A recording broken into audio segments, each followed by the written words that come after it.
Welcome back, and thank you for tuning in to Midnight Affairs Tales. We appreciate every single one of you. We'd love to know what part of the world you are watching from right now. Let us know in the comments. Now, let's dive into today's story, Chapter 1. The Call at Midnight. The phone rang just after 12:17 a.m. Mark Reddick jolted awake in his bunk aboard the USS Franklin, his body still wired from the last 18-hour op. The call display read unknown. That didn't stop the dread from gut-punching him the second it rang a second time.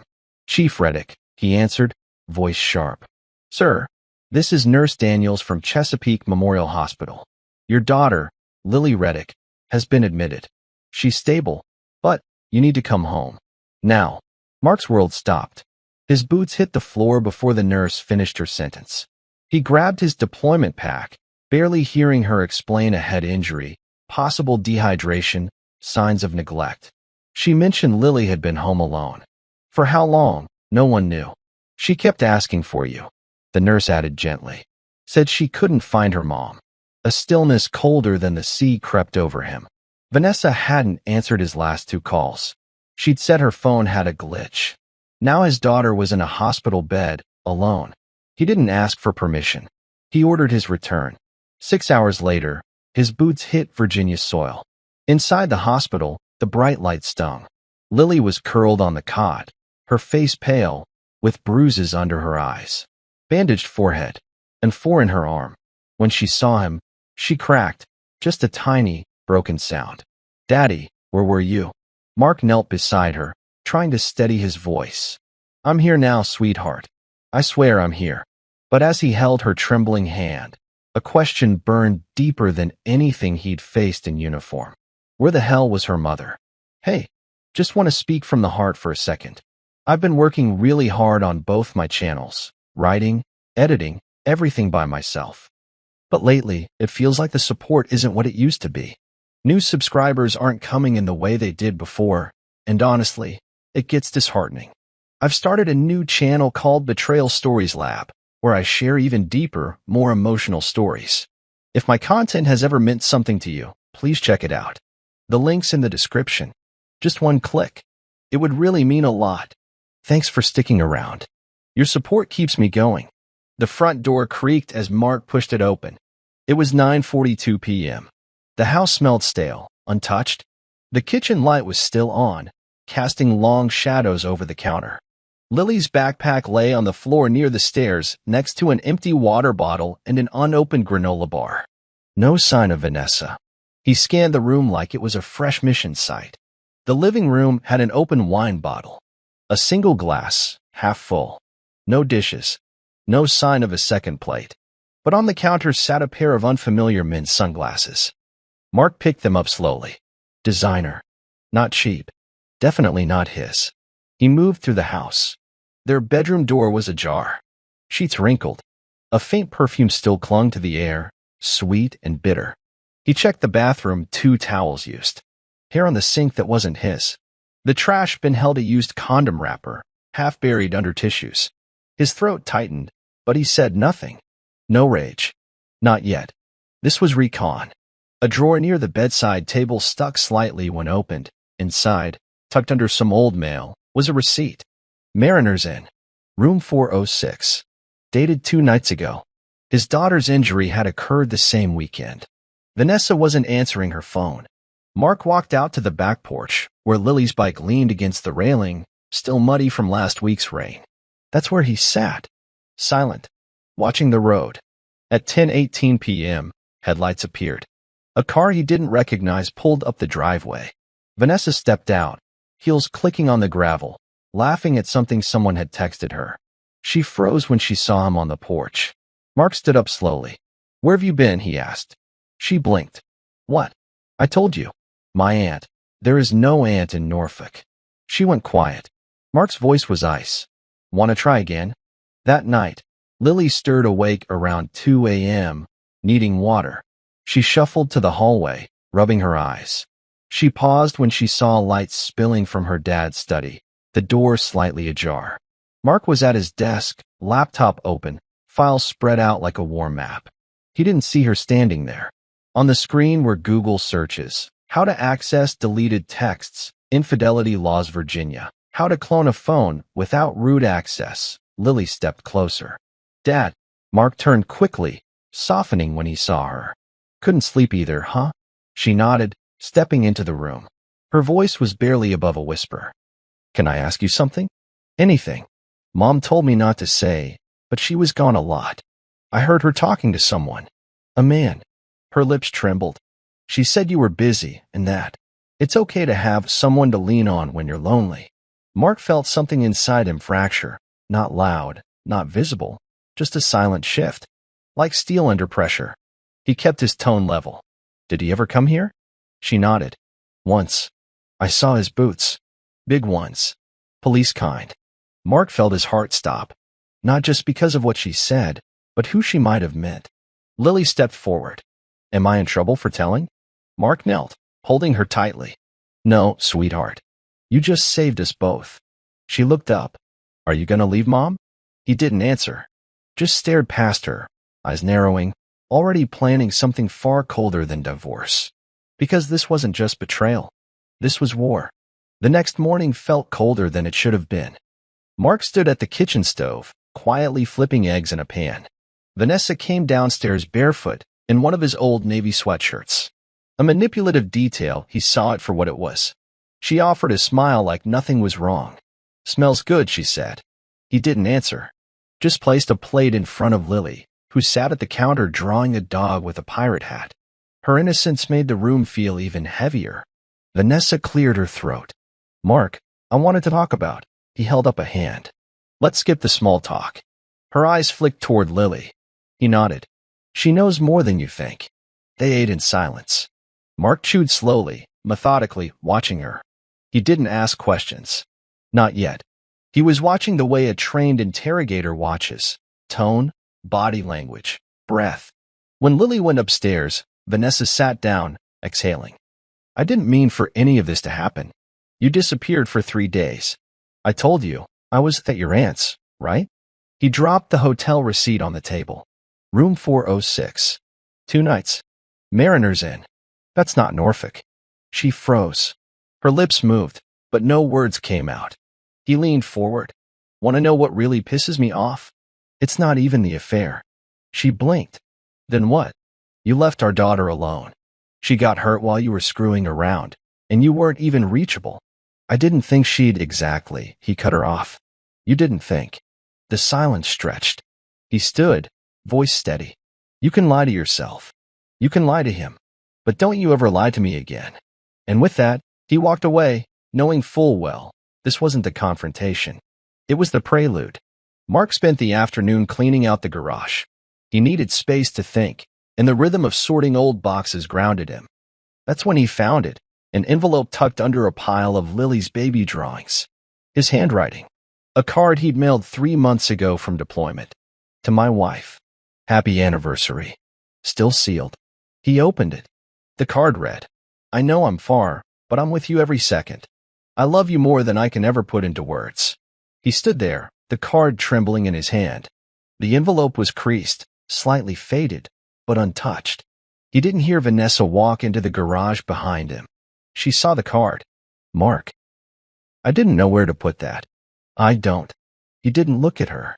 I was overwhelmed. I didn't open it because I didn't want to pretend everything was okay. He turned then. No, you didn't open it because you were too busy feeling someone else. Her face cracked. Mark grabbed an old box labeled Deployment Keepsakes and pulled out a smaller, rusted tin. Inside, an old GoPro camera, military grade. Still functional. He looked at her and said one word. Memories. What does that mean? He met her eyes. Cold. Direct. It means I've started documenting this marriage. Every lie. Every secret. Every choice you make next. Vanessa swallowed hard. You're scaring me. You should be, he said calmly. Because you don't even know what you've lost yet. She stepped back, whispering, What are you going to do? Mark gave a faint smile. I'm going to be everything you think I'm not. That night, when Vanessa fell asleep on the couch, pretending things were patched, Mark slipped her main phone into airplane mode and placed it beside her. She wouldn't notice it wasn't buzzing. Voicemails. Photos. Last night was insane. The things you do to me. Damn, I wish I'd met you before him. She's a grown kid now. She doesn't need you every second. Can you leave the patio door unlocked again? Mark's jaw tightened. Then he clicked on the contact name. It read, Eric. He stared at the name for a long time. Eric. His friend. His neighbor. A man he'd once helped rebuild a fence after a hurricane. They'd cooked barbecue together. Watched the Super Bowl with beers and dumb jokes. His daughter had called him Uncle E. Now that man had been in his house. In his bed. While Lily was alone and bleeding. Mark's hand hovered over the delete key. Instead, he hit download all. Then he picked up the GoPro and whispered, "This war's about to go loud." He looked toward the hallway, where Lily's nightlight cast a soft glow. He knew one thing for certain now. He wasn't just protecting himself anymore. He was going to bury them both. Mark stood at the edge of the Reddick family's backyard fence, arms crossed, eyes fixed on the house next door. It was a crisp Saturday morning. The kind that used to mean pancakes, cartoons, and Lily chasing the neighbor's dog across the lawn. Now all Mark could see was the man who had crossed into his home, into his life, and left fingerprints where trust used to be. Eric Daniels stepped out of his truck, coffee in one hand, badge clipped to his belt like it meant something. He wore it even on off days, like armor or arrogance, maybe both. Mark's gaze didn't waver. Eric noticed. He gave a lazy wave, smiled too big. Chief Reddick. Man, when'd you get back? Thought you were still overseas.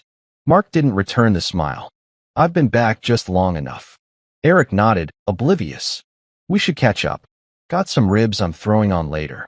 Mark's lips twitched, almost a smile. Sure, let's do that. Vanessa stepped out of their own house just then, her face drained of color. She saw Mark. She saw Eric.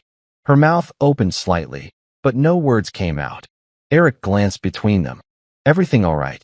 Mark looked right at him. I think things are exactly how they should be. He turned and walked back inside. Vanessa followed, closing the door behind them. You don't know what you're doing, she hissed. Eric's not someone you want to go against. Mark's voice dropped to a chilling calm. He should have thought about that before sneaking into my house while I was deployed. You don't know the whole story. No, I know enough. He held up the burner phone. Her face went pale. And then he said it, flat and final. You two played a game. Now it's my turn. That night, Mark did something unexpected. He invited Eric and his wife, Tessa, over for dinner, just like old times. Vanessa looked at him like he'd lost his mind. He just said, if we're all neighbors, let's be neighborly. At 7 p.m. sharp, the Daniels walked in with a bottle of red wine and fake smiles. Tessa was chatty, warm, completely unaware. Eric cracked jokes, patted Lily on the back, and made small talk about football. Mark sat quietly at the head of the table, cutting steak with deliberate slowness. So, Chief, Eric said mid-meal, how was this last rotation? But it's good to be home. Mark gave a slow nod. It's always good to come home to your family. Assuming they're still your family when you get back. Tessa laughed lightly. Vanessa stared at her plate. Eric raised an eyebrow. Lily, confused by the tension, asked, Daddy, what's a rotation? Mark softened. It's a kind of mission. You go somewhere far and hard, and all you can think about is getting back. And when you get back, is everything the same? Mark glanced at Vanessa and Eric. Not always, kiddo. Lily tilted her head. That sucks. Everyone went quiet. Vanessa stood suddenly. Anyone want dessert? Mark interrupted. Actually, I have something sweet to share. He pulled a flash drive from his pocket, handed it to Eric with a smile. Funny story. Found this lying around. You like surprises, right? Eric took it, uncertain. What is it? Let's just say a reminder. Of all the nights you thought were secret. Eric stared. Vanessa looked like she might throw up. Tessa blinked, confused. Mark raised his glass. To loyalty. It's a dying art. Later that night, in the dark hum of his study, Mark sat alone. The flash drive in his hand was identical to the one he'd given Eric, but this one had a full backup. Every audio clip from Vanessa's car mic, every text from the burner phone, every time-stamped moment that could unravel 2 marriages. He clicked play. I don't care about the risk, baby. I miss you too much. He's always talking about honor this, honor that. Makes me want to puke. Lily's fine. She's a teenager. She barely notices when I'm gone. Mark didn't flinch. He sat still, jaw locked, as Vanessa laughed in the background of the recording. Eric's voice was smug, careless. You should have left him ages ago. Mark closed his eyes. The walls around him felt tighter than ever. He could still smell Lily's shampoo from earlier when he tucked her in. The innocence of her small hug. The way she trusted him completely. He opened a folder on his computer labeled Evidence, Phase 1. Inside, photos, call logs, audio clips, hotel receipts. A digital case file. Tight. Clear. Devastating. He uploaded it to a cloud drive with military-grade encryption and labeled the final folder. Trust is earned. Then he leaned back, cracked his knuckles, and whispered, let's see how loud a secret can get when the wrong person has the mic. He knew what came next wouldn't just break hearts. It would break faces. Mark waited in his truck outside Lily's school, engine off, fingers drumming against the steering wheel. The counselor had called that morning, said it wasn't urgent, but it was concerning. The door opened and Lily climbed in, her backpack slumped over her shoulder. She didn't speak right away. Mark glanced at her. How was today? She shrugged. Okay. He nodded, then handed her a juice box. Miss Carter said you've been quiet in class. She said you mentioned something about being scared at home. Lily froze mid-sip. Her small hands tightened around the box. She whispered, I didn't want to get anyone in trouble. Mark's heart clenched. He kept his voice calm. You're never in trouble for telling the truth. Never. She said not to talk about Eric. But I heard them once. In the kitchen. I thought you were home. But it was him. They didn't know I was there. Mark held the steering wheel tighter. I went back to my room, Lily said, eyes down. I thought, if I pretended not to know, it would go away. A beat passed. Mark leaned in. It won't go away, baby. But you don't have to carry it. That's my job now. She nodded slowly, then reached into her backpack. I drew something. It was a crayon sketch, a family photo. But the mom's face was blurred, smudged, like it had been erased. Mark's throat went dry. He drove them home in silence, but his mind was far from still. By nightfall, he had downloaded Lily's school records, pulled CPS procedures from state law, and typed a note for his lawyer. Custody. Emergency. Psychological neglect. Starting now. Because they'd touched the only thing he couldn't replace. And now, the gloves were off. At 0300 hours, Mark moved like he was back on the deck of the Franklin. Efficient, silent, surgical. He wasn't just angry anymore. He was mission-focused.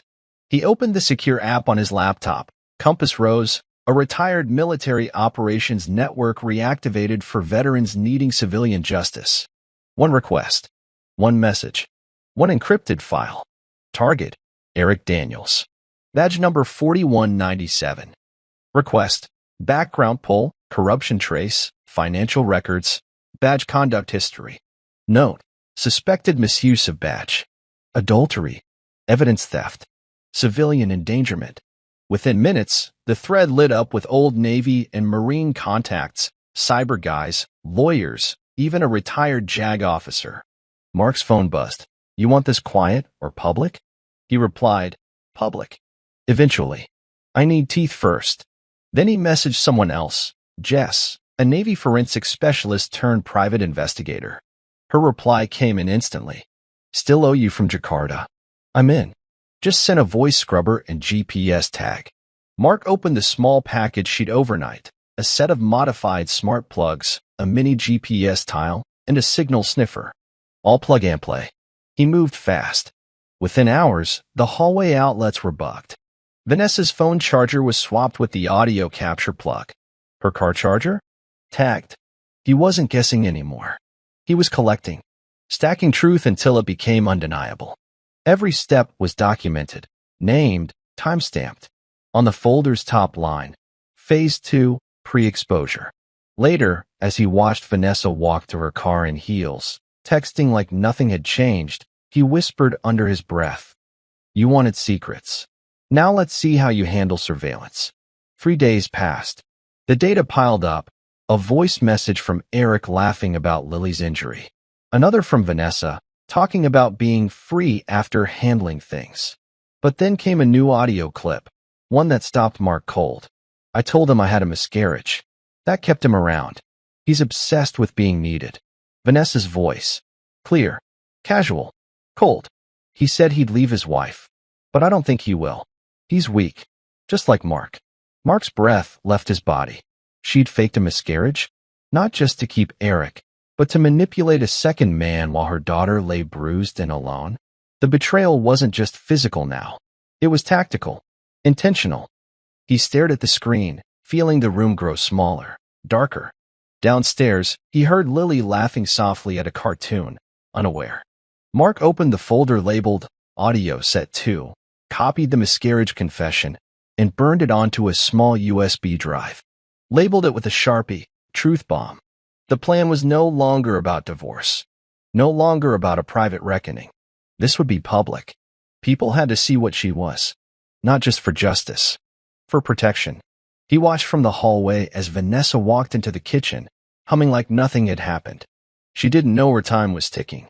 And Mark? He wasn't angry anymore. He was calculating. And soon, the world would know exactly why. Sunday, 9:43 a.m. Vanessa stood in the kitchen scrolling through her phone, giggling softly. She hadn't seen Mark all morning. The house was quiet, save for the occasional sound of Lily's pencil scratching paper upstairs. The burner phone buzzed. Eric, thinking about last weekend. Need you again. Patio door tonight? She typed back quickly, thumbs moving like muscle memory. Mark watched from the upstairs landing, silent, arms folded. He didn't need to record this moment. It was already burned into memory. Later that afternoon, they attended a neighborhood block event. Lawn chairs, lemonade, too many fake smiles. Eric and his wife, Tessa, arrived late. Vanessa pretended not to notice Eric when he brushed past her on the way to the grill. But Mark saw the flick of her eyes. The quick inhale. The guilt dressed as casual. He decided it was time. He had copied screenshots from the burner, hotel selfies, dirty texts, timestamps. He printed them, folded them into a manila envelope labeled private, urgent, and slipped it under Tessa's car windshield. Then he walked away. But fate, or irony, intervened. A gust of wind. The envelope slid down, caught the edge of the grass, and Vanessa spotted it just in time. She opened it. Her face went white. Mark, watching from the porch, locked eyes with her. She knew he had fired a warning shot, and next time, she wouldn't get a chance to intercept it. That night, Vanessa confronted Mark in the living room. Her tone was shaky, but her eyes tried to stay defiant. You crossed a line. No, Mark said flatly. You did. Repeatedly. She held up the printed photos, hands trembling. You went through my things? Mark stepped forward, calm. That's my daughter's house. My house. And my marriage. Those weren't your things. That was a battlefield. And you left landmines. Vanessa's voice cracked. Tessa doesn't deserve this. He narrowed his eyes. Neither did Lily. Silence. The truth lay between them like broken glass. Vanessa slumped onto the couch, her voice low. You don't know what it's been like. You were gone. For months. Years sometimes. Mark's jaw tightened. So you filled the silence with lies? No, she paused. I got tired of waiting to feel something. I needed to feel needed. Mark stared at her like she was a stranger. You could have said something. Asked for therapy. Hell, even asked for space. But instead, you brought him here. Into our life. Into her life. Vanessa looked away. Mark placed a USB drive on the table. That's everything. Copies of your texts. His voicemails. Every time you chose him over her. She blinked. What? What do you want from me? He leaned in. I want you to feel what it's like to lose the only person who still believed you were worth loving. Then he walked upstairs. That night, Vanessa sat alone, holding the USB like it might detonate. Because deep down, she knew it would. Monday morning came with a storm. Heavy rain, hard winds, and the kind of gloom that stuck to your skin. Mark sat at the dining table sipping black coffee, eyes on the window. Across the street, Eric's cruiser was parked crooked in his driveway. He hadn't gone into work. The ripple had started. Vanessa walked in slowly. No makeup, no mask. Just her raw, shaken. She sat down opposite him. You win, she said, quietly. Mark didn't flinch. This isn't a game, and I don't need to win. She rubbed her temples. Then what are you doing? He looked her dead in the eye. Protecting Lily. From both of you. I never hurt her. You abandoned her, he said, voice steel. That night, she hit her head and lay bleeding while you were busy playing house at the Mariners Inn. You don't get to redefine that. Vanessa covered her face with her hands. I didn't think she'd. That's always your excuse. You didn't think. He slid a paper across the table, a signed notarized statement from his lawyer. Custody emergency hearing. Filed. She stared at it, pale. You're taking her away from me? No. You gave her away. I'm just making it legal. She looked like she'd been struck. And Eric, she whispered. He's next. Just haven't decided if it's gonna be his batch. Or his marriage I take first. Vanessa looked up, tears forming. You're not the man I married. No, he said, standing. I'm the man you forgot I was. And just like that, she saw it, the version of Mark that didn't beg, didn't break. He was no longer fighting for her. He was preparing to bury her. For 3 full days, Mark said almost nothing. He moved through the house like a ghost in combat boots, made breakfast for Lily, cleaned up after dinner, slept in the guest room. But he didn't speak to Vanessa. Not out of rage. Out of strategy. Silence was a scalpel. Vanessa tried to fill it. First with apologies. Then excuses. Then tears. Please, Mark, she begged one evening as he folded laundry. Talk to me. Yell at me. Just something. He didn't even look up. Already said what mattered. She followed him around like a shadow. Do you even remember how we started? The nights we stayed up talking, the way you drive 2 hours just to see me between deployments. I remember everything, he said flatly. Which is exactly why this hurts like hell. She paused. I didn't mean for it to happen like this. Mark folded a shirt slowly. No one means to burn their house down. Doesn't change the ashes. Later that night, Lily asked, Is Mom in trouble? Mark crouched by her bed, brushed hair from her face. She made choices. That's not the same as being in trouble. Are you and Mom not going to be married anymore? Mark hesitated. We're still your family. That part doesn't change. She nodded, but her eyes said she already knew. After Lily fell asleep, Mark opened his laptop, checked the tracking logs from the phone books. Vanessa was still texting Eric. Still lying. Still sneaking. And yet, she cried in the next room like she was mourning something. She was. She just hadn't figured out yet. It was her reputation. Mark sat in his lawyer's office the next morning, watching the rain bead down the window behind her. We're building a very aggressive case, she said, flipping through the evidence binder. You have recordings, text transcripts, abandonment claims, and an affidavit from Lily's school therapist. Vanessa's team will scramble, but this is heavy. Mark nodded. I don't want to destroy her.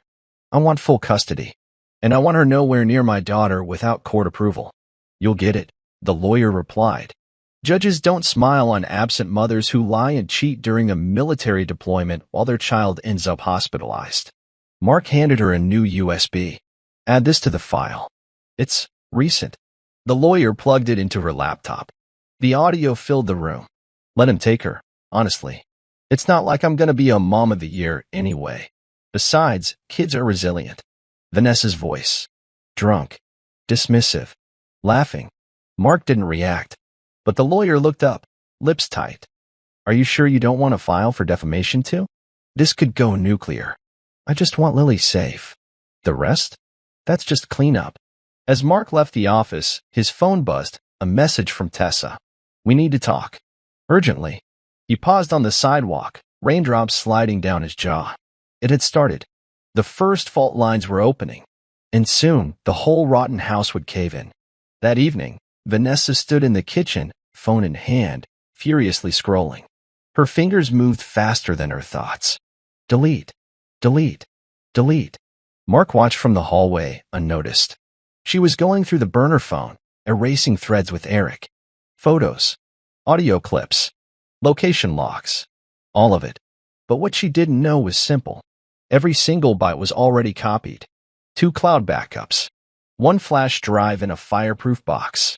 another hidden in the garage behind his navy medals. Mark stepped into the kitchen. She jumped. Going somewhere? He asked casually. Just cleaning up old messages. Sure. He opened the fridge. Weird time to go digital spring cleaning, though. She froze. He cracked open a water bottle. I hope you deleted everything. Really. It'll make what's coming feel even worse when you realize it changed nothing.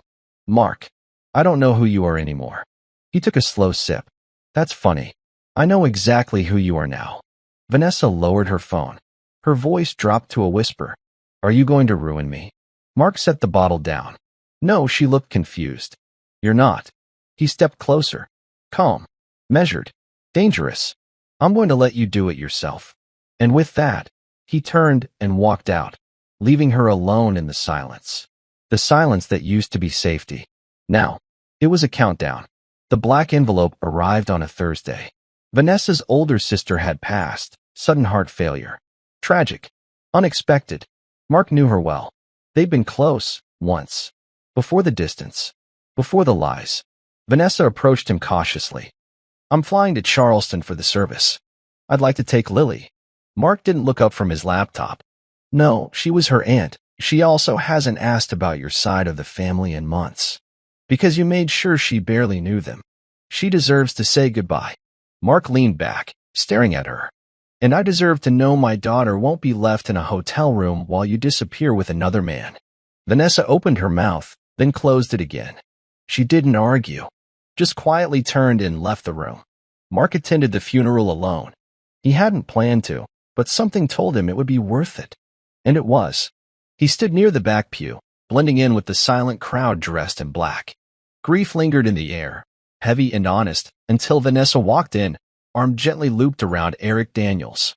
Mark watched them slide into the front row. Eric's hand hovered too long on her back. Heads turned. Some whispered. Then Mark stepped forward. Quiet. Deliberate. Vanessa turned mid him and locked eyes with him. The color drained from her face. She looked like she'd seen a ghost. And Mark? He didn't flinch. He stood just long enough for others to notice, then turned, walked out, and left her to stew in that slow-boiling shame. Because some revenge doesn't need to be loud. It just needs to be seen. 2 nights later, Mark dropped off Lily at her piano lesson and pulled into the lot outside the sheriff's department. He walked in, evidence binder in hand. Photos. Time-stamped call logs. Voice recordings. Transcripts. He requested an internal review meeting, not as a civilian, but as a decorated military officer presenting concerns about Officer Daniels' conduct. When asked for specifics, Mark calmly said, adultery, misuse of department vehicle, negligence involving a minor, possible tampering with legal evidence. The room fell quiet. This isn't personal, he added. This is about a man who wore the badge while doing things that would get any officer stripped of it. By the next morning, whispers were spreading like gasoline on asphalt. At church, Mark sat 3 rows behind Vanessa and Eric. The preacher's words blurred behind the tension in the room. The crowd was smaller than usual. Conversations died when Vanessa walked past. Eric pretended not to notice. After the service, Tessa, Eric's wife, approached Mark in the parking lot. I got your envelope, she said quietly. Mark nodded. Her eyes were glassy but steady. It hurt, but it made things clear. I didn't send it to hurt you. I know, she said. You sent it to stop the bleeding. And I'm grateful. She walked away before she could cry. Vanessa watched from across the lot, still trying to smile for people who no longer smiled back. Eric's hand brushed her arm. She pulled away this time. The cracks had reached the surface, and the collapse was beginning in full view. Mark stood in the garage late that night, staring at a shoebox filled with remnants of a marriage-now-turned weapon. Old love letters. Polaroids. A pressed flower from their first anniversary. All of it now soaked in gasoline. He took one photo out, the 3 of them on Lily's 6th birthday, smiles real and untainted. He set it aside. The rest? He tossed into the steel fire drum. Vanessa stepped out from the back door, her voice soft. What are you doing? He didn't answer. She walked closer, eyes flicking to the photo in his hand. You kept that one? Only for her, Mark said. Not for you. She stepped back. He lit a match and dropped it into the drum. The fire roared to life. Old promises curling and blackening under orange heat. "You know," Vanessa whispered, "you're not the only one who got hurt." Mark turned, the flames reflecting in his eyes. "No, but I'm the only one who didn't deserve it." He walked past her without another word, leaving the fire to burn down what used to be love and what had become fuel. Mark's phone buzzed just as he was flipping pancakes for Lily. Unknown caller. He stepped onto the back porch, answered with a simple, "Yeah." A woman's voice replied, "This is Deputy Marshal. Your report regarding Officer Eric Daniels has been reviewed. He was taken into custody this morning. Internal Affairs has confirmed 2 pending investigations. You'll be contacted." Mark paused. "Was he cooperative?" he asked. "Very, but nervous. Like he knew it was coming." Mark hung up without another word, walked back inside, and placed the last pancake on Lily's plate. She looked up, wide-eyed. "You okay?" He smiled softly. "Yeah, just a little more peaceful this morning." Meanwhile, across town, Eric was escorted out of his driveway in front of stunned neighbors, shirt half-tucked, no badge in sight. Vanessa ran out barefoot, confused, frantic. "Eric, what the hell is going on?" He didn't answer. Just shot her a look, not of love, but blame. Mark knew it wasn't the full justice yet, but it was enough to let them both sweat. Enough to send a message. Back home, Mark walked past Vanessa's room, saw her staring at the TV as the local news scrolled the headline, "Sheriff's Deputy Placed on Leave Pending Internal Review." No names. Not yet. But she knew. And that quiet dread was louder than any shouting match. That night, Mark received a message request on Facebook from someone he hadn't seen in years. Josh Reddick, his younger brother. Mark hesitated, then opened it. "I know you probably never want to see me again, but if she didn't tell you yet, I need to. You should hear it from me before the whole thing unravels." Mark stared at the message. His stomach turned. He called the number listed. Josh answered on the 3rd ring. "Mark." "Say it," Mark said flatly. "I didn't know she was still with you, man. It was years ago. Back when you were in Bahrain. We reconnected. She said you were separating. She told me it was over." Mark said nothing. Josh's voice cracked. "I swear I didn't know she was lying. It only lasted a few months. Then she ghosted me like I never existed." Mark closed his eyes. "You slept with my wife. She wasn't acting like your wife." Silence. I needed to say it before someone else did. Because if Lily, Mark's voice cut through him like ice. "Don't say her name." Josh went quiet. Mark ended the call and stared at the wall. His jaw clenched. His chest burned. How deep did her betrayal really go? Later that night, he stood in the hallway outside Lily's room. He looked at her, asleep, peaceful, but the thought hung heavy. What if? He didn't finish it. He just stared at her face, trying to find something of his in it. And for the first time in this whole war, Mark felt fear. The clinic was discreet, clean, quiet. No questions. Mark swabbed his cheek with the same hand he once held a rifle in. The other swab, from Lily's toothbrush, sealed in a Ziploc bag, now handed over with clinical detachment. The nurse gave a tight smile. Results in 5 to 7 days. Mark nodded. Didn't speak. He drove home with the radio off, pulled into the driveway, sat there for a full 5 minutes staring at the house, at the life built behind those walls, at the lie that might be waiting on the other side. That night, he sat with Lily on the couch watching cartoons. She laughed at something dumb, leaned against him with the kind of trust that couldn't be faked. "Can I braid your hair again like we did before you left?" she asked, grinning. He smiled, forcing it through the ache in his chest. "Sure, but only if you do it better this time." She giggled, then kissed his cheek. And for a moment, the storm went still. But after she went to bed, Mark returned to his desk and opened a blank document. At the top, he typed, "If not mine, what then?" He didn't finish the thought. He just saved the file. And waited. Because the truth was coming. And this time, it might be the one thing he wasn't ready to face. Mark's lawyer, Denise Mallory, called him into her office without warning. "I need you to see something," she said the second he stepped inside. She slid a thick manila envelope across her desk. Inside were printed bank statements, notarized financial reports, and copies of Vanessa's withdrawals from the last 2 years. Mark flipped through the pages. "This isn't our joint account. No, Denise said. It's Lily's college fund. Mark froze. The numbers told a clear story. Thousands siphoned out in small increments, hidden under fake transactions labeled as tutoring, summer camp, school gear. But they weren't real. Where did it go? Mark asked, already knowing. Denise tapped the last page, hotel records, flights, a spa retreat in Miami. With Eric. She used your daughter's future to fund her affair, Denise said bluntly. This changes the game. Mark stared at the paper, his voice low. No, it ends it. Later that night, he stood by Lily's door as she slept. He clutched the file in his hand like a loaded weapon. And for the first time since he'd come home, the pain in his chest didn't feel like heartbreak. It felt like resolve. Mark called Josh. This time, there was no emotion in his voice. Just steel. Meet me. One time. Face to face. You owe me that much. Josh showed up at a coffee shop outside of town. Ball cap low, eyes sunken. Mark sat across from him and slid a folder across the table. I already tested her. Results are coming. If that's my daughter, nothing changes. If she's yours, I swear to God, Josh, I'll still fight for her. Josh stared. I didn't want this. You got it anyway. I was young. I didn't think she'd lie to me like that. She said you were done, Mark. That you'd already moved on. I believed her. Mark's hands curled into fists. I held your secrets when we were kids. I bailed you out of fights. I covered for you when you crashed Dad's car. And this is how you repay me. Josh's voice cracked. She used us both. Mark stood, leaning in close enough for his voice to cut like a blade. If Lily's not mine, you won't see her. Not once.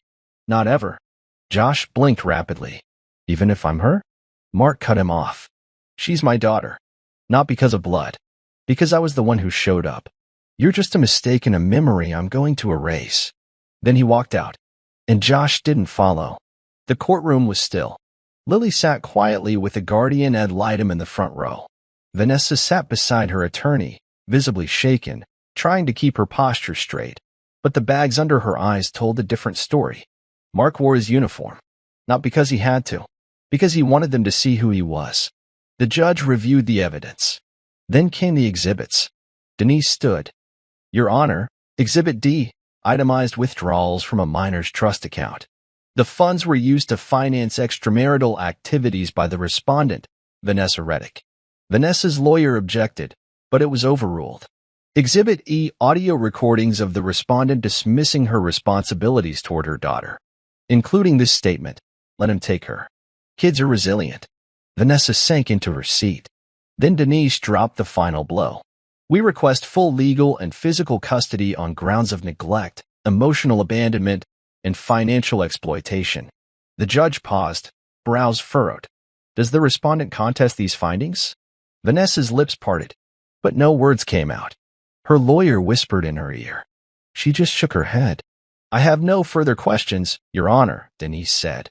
Mark looked over at Lily. She looked back at him and gave a soft, knowing smile, the kind that said she already knew who the safe parent was. The gavel came down. Full custody awarded to Mr. Reddick.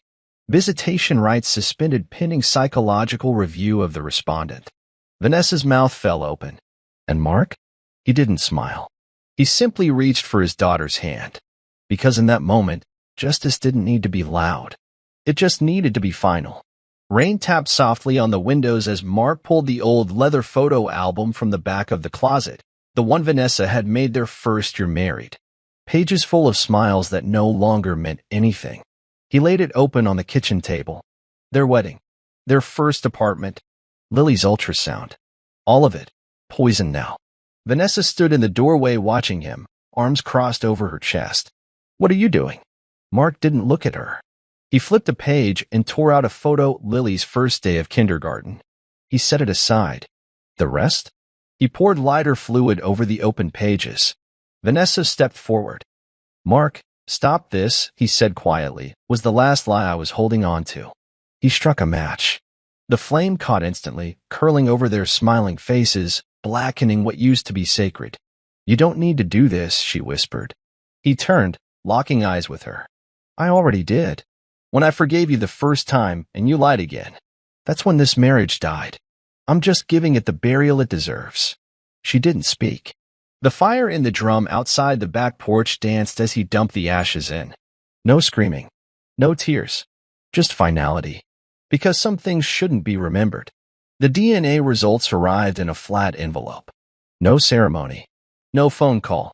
Mark sat alone at his desk, Lily's backpack by the door where she'd tossed it after school. He stared at the envelope for a long time, then opened it. Probability of paternity, 99.98%. He exhaled, closed his eyes. Let the relief hit him like a wave. She was his. Not because science said so. Because he already knew. That night, he handed her the envelope. "What's this?" she asked. "Just proof," he said gently, "of something I already knew." She opened it, confused. As she read, her eyes widened. "I don't understand," he smiled. "You're mine.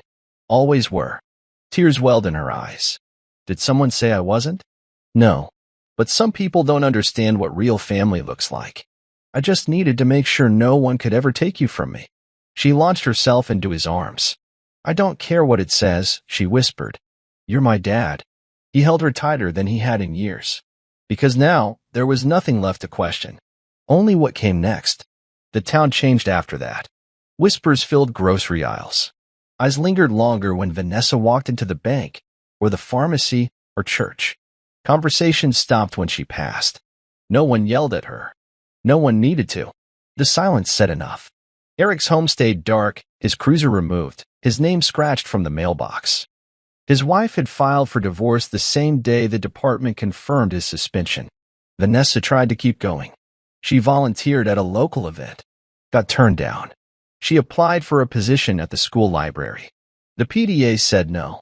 Even the women who once laughed at her jokes now kept their distance, as if betrayal was contagious. Mark watched from a distance. Not with joy. With clarity. The justice wasn't in the flames or the courtroom. It was in the quiet. The way lies echo. The way truth roots deep. The way a town remembers. He no longer needed to destroy her. She had done it herself. And that was better than revenge. It was reputation rot. Permanent. Earned. And irreversible. Vanessa packed quietly. No one helped her. The silence in the house was so loud now, it echoed. Her footsteps, the creak of the stairs, even the soft click of her suitcase zippers, it all sounded like defeat. Mark stood by the doorway, arms crossed. "You could stay in town," he said flatly. "But I wouldn't recommend it." Vanessa didn't turn around. "They won't even look at me. Because they've seen you." Finally, she zipped the last compartment, then looked up. "I never wanted it to end like this. It ended the moment you made Lily feel alone." She opened her mouth, closed it again. "Where will you go?" he asked. "I don't know yet." He stepped aside. "Just make sure it's not here." She paused at the door. "Do you think she'll forgive me?" Mark met her eyes. "One day? Maybe. But you won't recognize her when she does." And just like that, she left. No hugs, no goodbyes. Just the sound of her car backing out of the driveway that used to be hers. Mark watched her tail lights disappear down the street. He didn't feel victory. He felt balance. Lily sat on the floor in her room, sorting colored pencils by shade. She was humming again. Mark stood in the doorway, just watching. She looked up. "You okay?" "I should be asking you that." She smiled. "I'm good. Miss Carter says I'm handling things really well." He stepped inside and sat on the floor beside her. "Miss Carter's smart." They colored in silence for a while. Lily picked a deep blue and started shading a sky. "Do you think Mom hates me?" Mark blinked. "No. She just forgot how to love right." Lily nodded slowly. "I don't want to forget how to love." "You won't. You've got too much of your mom's fire, and all of my stubborn." She grinned. "That's kind of a weird combo." "Maybe. But it's you. And that's perfect." Later that night, Mark passed by her room again and paused at the door. She was asleep with the light still on. On her nightstand sat a new drawing, her, Mark, and their dog from years back. No one else. Just the ones who stayed. It wasn't just healing. It was peace.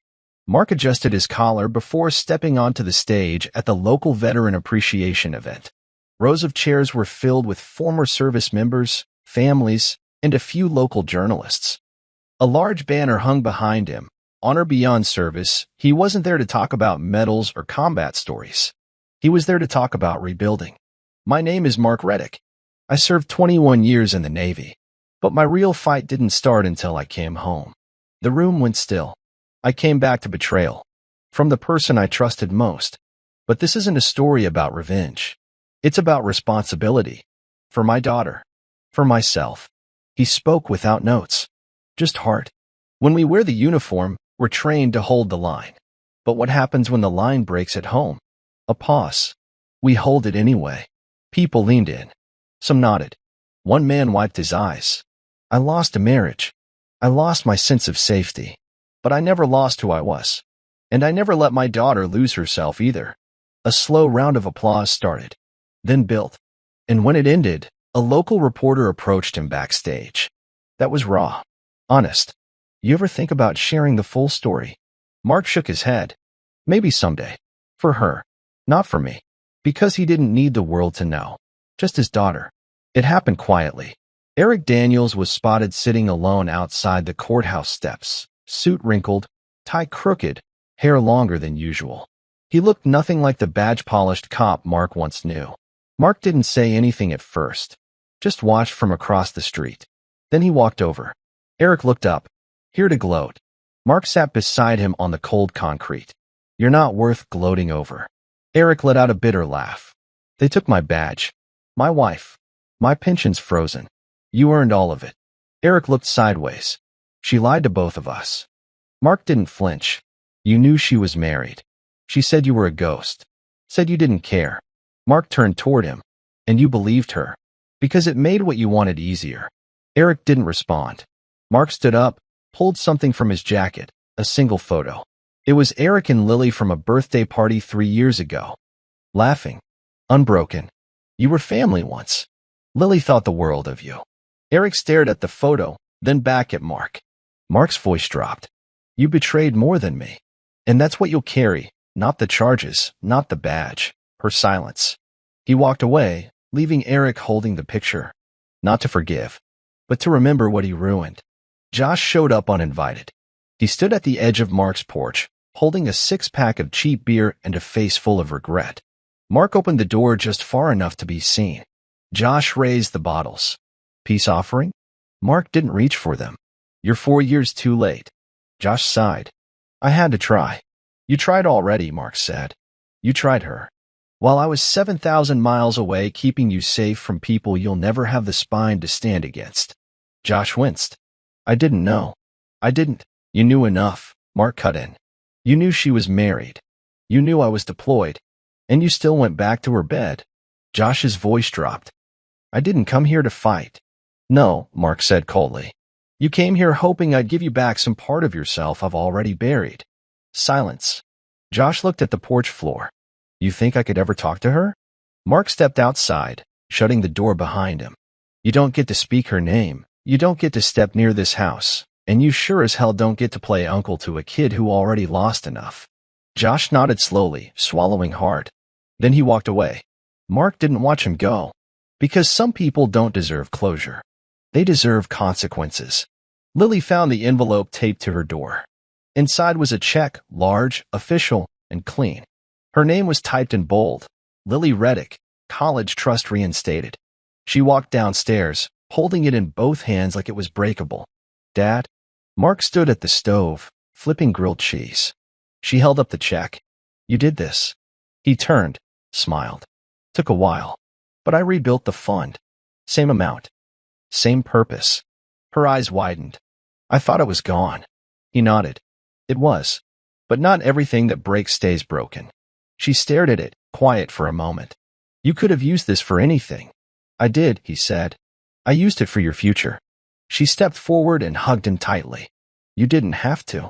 I did, he whispered into her hair. Because one day, when you're standing on your own feet, making your own life, I want you to know this. You were always worth fighting for. Tears gathered in her eyes, but she didn't let go. She didn't need the money. She needed the message. Vanessa walked into the firehouse with a resume clutched in shaking hands. She needed a job. Any job. Something to rebuild her image. Pay rent. Get her life back. The receptionist took her resume and skimmed it without expression. You worked in admin? Yes. HR, mostly. Scheduling, file management. You're Vanessa Reddick? She nodded, hesitantly. The woman's lips tightened. You'll hear from us. But she wouldn't. The firehouse was close-knit. Word traveled fast. And betrayal? It didn't fade, especially not when it involved a decorated veteran and his daughter. Later that evening, Vanessa found a letter in her mailbox. No name. No return address. We don't want liars here. We don't want homewreckers. We don't want you. She read it 3 times before folding it in half and placing it in a drawer. The rejection didn't need HR language. It needed clarity. And now she had it. The town didn't throw stones. It didn't gossip loudly. It did something worse. It remembered. Mark noticed it in the smallest things. The way people greeted Lily with extra warmth. The way neighbors left a pie or a note without saying a word. The way veterans at the VFW shook his hand a little tighter now. Vanessa, when she passed through the market, got no insults. Just silence. And when Eric was spotted at the gas station for the first time since his arrest, no one said a word. They just didn't look at him. They looked through him. This was a place that valued trust, integrity, loyalty. Vanessa had walked into a fire. Eric had poured the gasoline. And Mark? He stood on the other side, scarred but respected, because this town didn't just remember who broke it. It remembered who rebuilt what was left. Mark stood at the edge of the cliffs just after sunrise, the salt-heavy wind brushing against his jacket. The tide was low, revealing jagged rocks and sea foam below. This was where he used to come before deployments, to think, to pray, to say goodbye. Now he came for something different. Behind him, a crew finished securing a bench into the soil. It was simple, polished wood, matte black plaque mounted on the backrest. He walked up slowly, ran his hand along the surface. The inscription read, "Honor isn't something you claim. It's something you prove." Mr. He didn't build it for himself. He built it for the people who sat down feeling broken, hoping they'd leave a little straighter, a little more grounded. Lily appeared beside him, holding 2 hot drinks. "You did it," she said, handing him one. He nodded. Figured it's time to leave something good behind. They sat side by side, the ocean roaring beneath them. "You miss her?" Lily asked softly. He paused. "I miss the version of her I thought was real." Lily nodded. "Sometimes I dream about the old days. But then I remember. You're the one who stayed." Mark glanced at her. She smiled, older than her age, stronger than most adults he knew. He wrapped an arm around her shoulder. "I don't care how broken it got," he said. "I got you out of it. And that's the win." The ocean kept crashing below. But up here, it was quiet. The auditorium buzzed with energy. Parents clapped. Flashbulbs flickered. Names were called. Diplomas handed out. Hands shaken. But for Mark, it all narrowed to one moment. Lily Reddick, valedictorian. Applause exploded. Mark stood, eyes wet, trying to keep still as she walked to the podium in her royal blue gown. She adjusted the mic. "My name is Lily, and I wasn't supposed to be here today." The crowd quieted. She continued, voice clear, strong, honest. "A few years ago, my world flipped upside down. I lost trust in everything I thought was real. Except one thing, my father." Mark froze. His throat closed. He never asked for credit. He never told me how hard it was. He just showed up. Again, and again, and again. She looked right at him. "And everything I am is because of who he was when things fell apart." Silence. Then thunderous applause. Mark didn't sit back down. He couldn't. He just watched her walk off that stage with the kind of pride that no award could ever touch. Because he didn't just raise a survivor. He raised a warrior. Vanessa stared at the blank page for hours. Her pen hovered, trembled, scratched a line, then stopped. She was sitting on a small twin bed in a rented one-room apartment just outside of town, the kind of place that hummed with fridge noise and loneliness. It had taken months to admit it. The silence was hers now. She'd earned it. The page eventually filled. Paragraph after paragraph of real apologies. Not excuses. Not blame. Just raw honesty. "I lied. I ruined more than our marriage. I ruined the version of myself I thought I could still be. I see Lily's face when I close my eyes, not in pain, but in peace, and I know that's because of you. You don't owe me anything, but I owed you this. She folded it neatly, placed it in an envelope, addressed it with shaking hands. But as she stood by the mailbox, the wind picked up. Distant traffic groaned behind her, and something in her chest pulled tight. She turned around, walked back inside, and set the letter on her nightstand. She would never send it, because forgiveness wasn't owed. And Mark? He didn't need her closure. She did. Mark sat at a round table under soft lights, sipping coffee, nodding along to a fellow veteran's story about rebuilding after loss. The event was quiet, respectful. No suits, just stories. Someone asked him, "Would you ever do it again? Love like that?" He paused, swirling the coffee in his hand. "Love's not the problem," he said. "Blind trust is." The man nodded. "You still seem grounded. Most guys would be out for blood after what you went through." Mark gave a quiet smile. That was the old me. The man who thought vengeance made things right. And now I know better, he said. Now I just protect what matters, and let the rest burn if it needs to. He wasn't cold anymore, just calculated and calm. After the meeting, a young woman approached him, new to the group, nervous. "Mr. Reddick, your story, it helped. I'm not in the military, but I'm recovering from something." He gave a soft nod. "You don't need war to know what survival feels like." She smiled. "Thank you."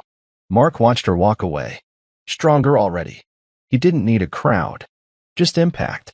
The moving truck rumbled into the driveway next door just after noon on a Saturday. Mark was trimming the hedges when he saw them, a woman in her late 30s and a boy around 10. She was handling the boxes herself. No husband in sight. Lily watched from the porch, squinting against the sun. New people. Looks like it. Mark walked over slowly, hands still gloved from the garden. "Need a hand?" he asked. The woman turned, slightly startled. "I'm good, thanks. Just trying to get a fresh start." He nodded. "Fresh starts are welcome around here." The boy peeked from behind the open truck, shy. Mark smiled. "I've got a basketball hoop and a freezer full of popsicles." The kid's eyes lit up. The woman extended a hand. "I'm Sarah. That's Mason." "Mark," he said, shaking her hand. "That's Lily, my daughter." Sarah smiled softly. "You two seem close." "We are," he said, glancing at Lily. "Took a lot to get here." She nodded, understanding more than she said. Sometimes you don't need to know someone's past to recognize they've lived one. They unloaded in silence for a few minutes. Comfortable. Easy. A new chapter didn't need fanfare. It just needed to feel like possibility. The camera turned on with a soft click. Mark sat in his workshop, lit only by a desk lamp. No dramatic lighting. No edits. Just him, in a plain black shirt, hands folded, face calm. He stared into the lens for a long moment before speaking. This isn't a story about a broken marriage, or revenge, or even betrayal. A pause. It's a story about what happens when you come home to a battlefield that doesn't wear a uniform, when the wounds are invisible, when the enemy isn't out there, but sleeping beside you. He glanced down, gathering himself. "My name is Mark Reddick. I served 21 years in the Navy, but the hardest war I ever fought was to protect my daughter from the lies that nearly buried her." Images played behind him on screen. A blurred shot of Lily as a kid, her drawing, a quiet photo of the ocean bench. "I didn't film this to make anyone a villain.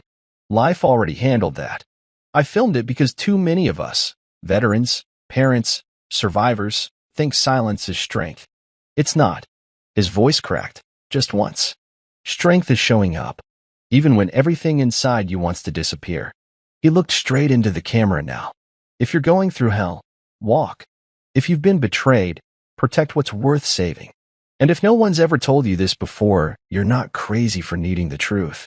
You're human. Then he leaned forward and added something softer, more personal. "Lily, if you ever watch this when you're older, know that you were always my compass. And no lie was ever stronger than my promise to you." He exhaled slowly, then reached forward and ended the recording. That video, it would be uploaded anonymously, just one more voice in the digital void. But it wouldn't vanish. It would spread like wildfire among vets, single dads, women escaping emotional trauma, and anyone who'd ever whispered, "No one believes me." And it would do what Mark always did: stand, protect, endure. The ocean roared gently beneath them. Mark and Lily sat on the same bench he'd built months ago, the one with the inscription that meant everything. Honor isn't something you claim. It's something you prove. Lily sipped her hot chocolate. Her hair was longer now, her laugh louder. But some quiet had stayed in her, the kind that comes from growing up too soon. She looked at him. "Do you ever regret how it ended?" Mark didn't answer right away. The question didn't surprise him. It had just taken time to arrive. "I regret not seeing it sooner," he said finally. "I regret how much it cost you." "But do you regret what you did about it?" she asked softly. He shook his head, steady. "No, because it gave me back everything they tried to take." Lily leaned into his side. "You never broke." He smiled faintly. "I broke. I just didn't stop." They watched the horizon together, silence folding around them like a blanket. And in that stillness, it was clear Vanessa was gone. Eric? Forgotten. Josh? Out of sight, out of story. The town? Healed. The legacy? Intact. What remained wasn't rage or grief. It was resolve. And it was enough. A final word to you, the viewer. Hey, if you've made it to the end of this wild, raw, emotional ride, thank you. Truly. Now it's your turn to speak. Where are you watching from? Drop your city or country in the comments. Did this story hit you somewhere deep? Share your favorite moment below. Like if it gripped you. Subscribe if you're ready for the next thriller. And hey, maybe send it to someone who needs to know they're not alone. Because this wasn't just Mark's story. It was for anyone who's ever been burned and chose not to turn to ash. See you in the next epic tale of betrayal, fire, and justice. Until then, take care of your heart. And don't ignore the silence. Midnight Affairs Tales, signing off.